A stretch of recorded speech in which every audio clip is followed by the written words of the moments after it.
I never imagined the people I laughed with, celebrated with, and trusted most would be the very ones who cut me the deepest. Friendships, I always thought, were safe places, chosen families. But now, when I look back at the countless nights spent together, the secrets whispered in confidence, the promises made under the hum of city lights, all I see is a web of lies carefully spun around me. It started on a rainy Friday night. I had been excited for weeks about our annual tradition, meeting up at Eric's apartment, cooking together, and staying up until dawn reminiscing and planning our futures. But that night, no one answered my calls. No one responded to my messages. At first, I thought I was simply early or that plans had shifted last minute. Yet something in my gut twisted uneasily. Curiosity or maybe fear drove me to Eric's place anyway. The rain soaked through my jacket, but I barely noticed because as I approached his street, I heard it, the sound of music and laughter drifting from his balcony.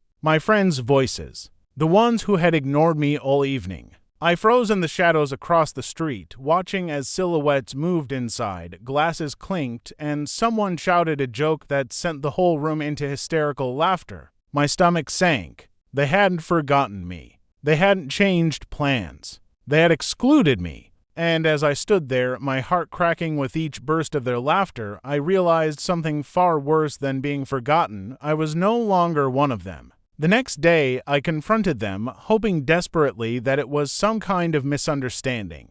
Maybe they thought I couldn't make it. Maybe someone had simply forgotten to hit send on an invitation. But the looks on their faces told me the truth. Guilt. Avoidance. Shrugs masked as indifference. It wasn't really a big deal, Sarah said casually, twirling her coffee cup as if my entire world wasn't collapsing in front of her. We just wanted a smaller group this time. A smaller group. That was their excuse. A group small enough to include everyone but me. Eric couldn't meet my eyes. James cracked a joke to change the subject. And in that moment, I felt the walls of the friendship we had built together crumble into dust. The betrayal wasn't just in being left out, it was in realizing that the bond I thought was unbreakable had been eroding for a long time, silently, behind my back. My secrets, my loyalty, my trust all wasted on people who saw me as expendable. I couldn't sleep for days after that. Every memory replayed itself with a cruel new clarity. The times they exchanged glances when I spoke, the whispered conversations that ended abruptly when I walked into the room.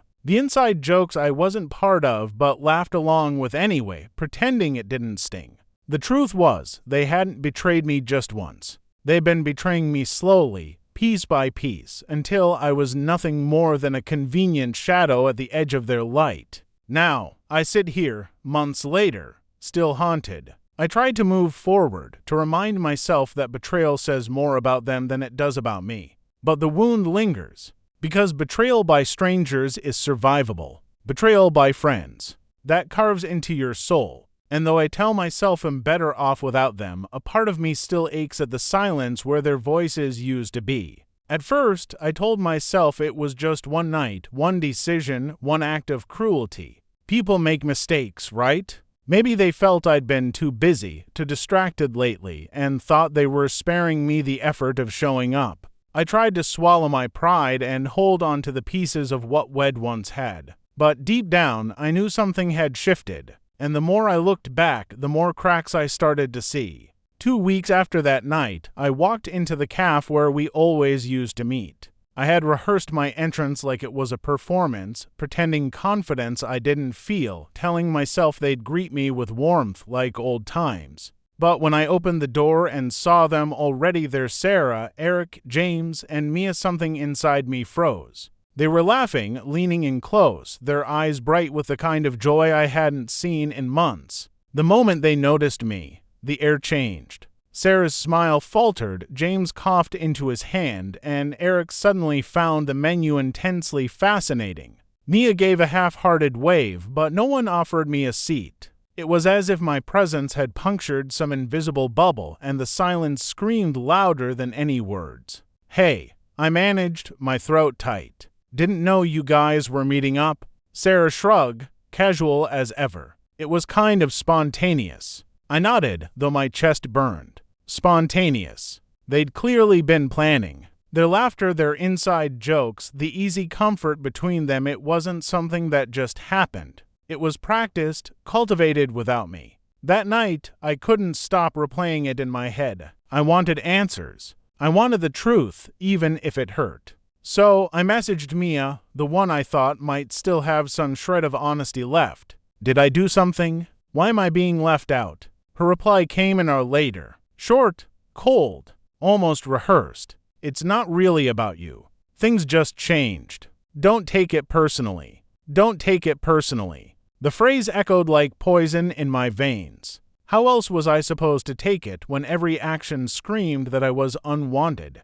Days turned into weeks, and the loneliness grew unbearable. Everywhere I went, reminders of them clawed at me: the park bench where we used to eat late-night takeout, the corner store where wed by cheap wine, the old movie theater where we once sneaked in candy and laughed until our stomachs hurt. Those places weren't safe anymore. They were landmines, each one detonating with memories of a life that no longer belonged to me. Then, one evening, I got the truth in the most painful way possible. I was scrolling through social media when a post popped up on Eric's account. It was a photo of the four of them together at his apartment, raising their glasses in a toast. The caption read, "To new beginnings, no dead weight, just real friends." Dead weight. That was me. The betrayal I had tried to rationalize suddenly crystallized into something undeniable. They hadn't simply drifted away. They had chosen to cut me out. And not only that, they were celebrating it. The questions spiraled. What had I done? Had I said something wrong? Had my presence become a burden? Or had they simply grown tired of me, discarding me like an old jacket they no longer found useful? The pain was sharp, raw, almost physical. I felt like I was grieving not just the loss of friends, but the loss of an entire version of myself, the version that belonged somewhere, that mattered. In the following weeks, the isolation sank its claws in deeper. I stopped reaching out. I stopped hoping. But the silence they left behind was deafening.